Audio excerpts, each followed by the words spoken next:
Oke, hari ini saya akan quick update ya tentang saham Pegas ya.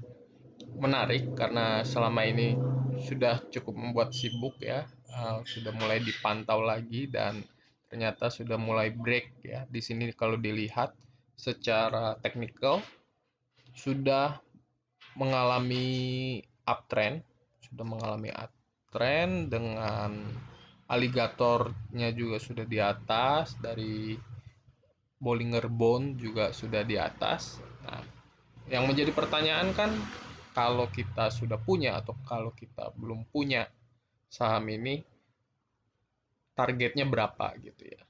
Jadi untuk mengetahui masih bisa masuk atau enggak. Jadi kalau saya sih mengacu dengan hasil analisa yang ada di video sebelumnya, linknya nanti saya taruh di bawah atau saya tulis di video ini juga. Jadi berdasarkan video sebelumnya itu dengan menggunakan pendekatan PBV harganya itu bisa ke angka 2.200. Ini disclaimer on ya, seperti di awal, dan satu lagi yang perlu diperhatikan adalah bahwa nilai ini tidak untuk time frame 3 bulan, 6 bulan, atau 1 tahun, atau bagaimana. Jadi ini nilai secara sejarah saja. Jadi kalau sekarang di harganya masih di 1.370, masih di bawah harga yang ada pada analisa video sebelumnya tersebut. Kemudian pada video itu juga saya melihat kelebihannya ya, kekurangannya, kesempatan dan tantangan. Dan kalau di sini kalau dilihat harga PBV yang sudah cukup murah saat ini mungkin harganya masih di bawah target tersebut. Untuk return yang tipis, ini merupakan kekurangan pada video sebelumnya tersebut.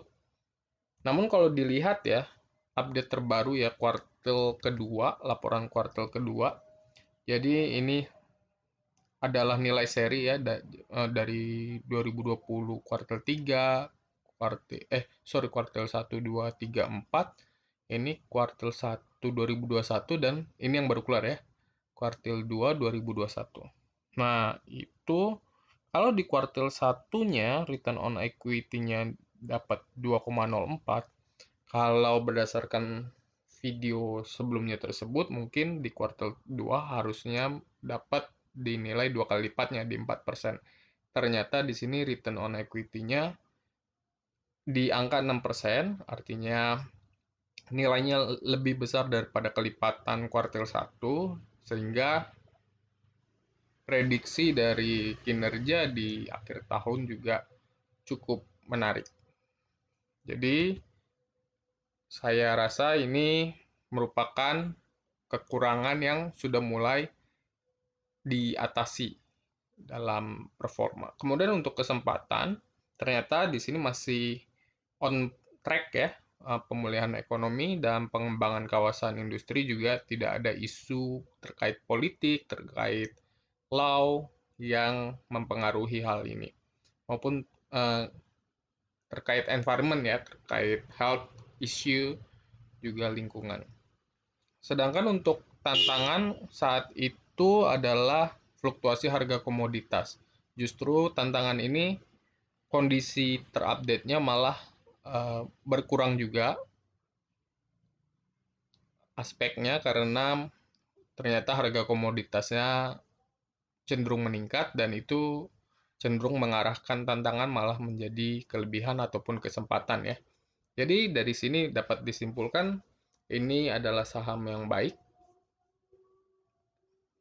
Yang harus diperhatikan kemudian adalah ya time frame-nya ya. Jadi mungkin akan ada gelombang gitu ya buat yang mengejar, itu sudah wajar ya. Jadi perhatikan aspek technical dan selain fundamentalnya juga. Jadi mungkin akan ada isu-isu yang pe- apa ya, penyeimbang istilahnya ya, penyeimbang dari keadaan pada saat hari ini, pada saat video ini dibuat, di mana di sini belum ada merah ya, masih hijau. Oke. Jadi mungkin akan ada gelombang, tapi berdasarkan fundamental masih di bawah nilai analisis dan berdasarkan SWOT analisis masih on track. Oke, sekian dari saya Rianto. Sampai jumpa di video-video berikutnya.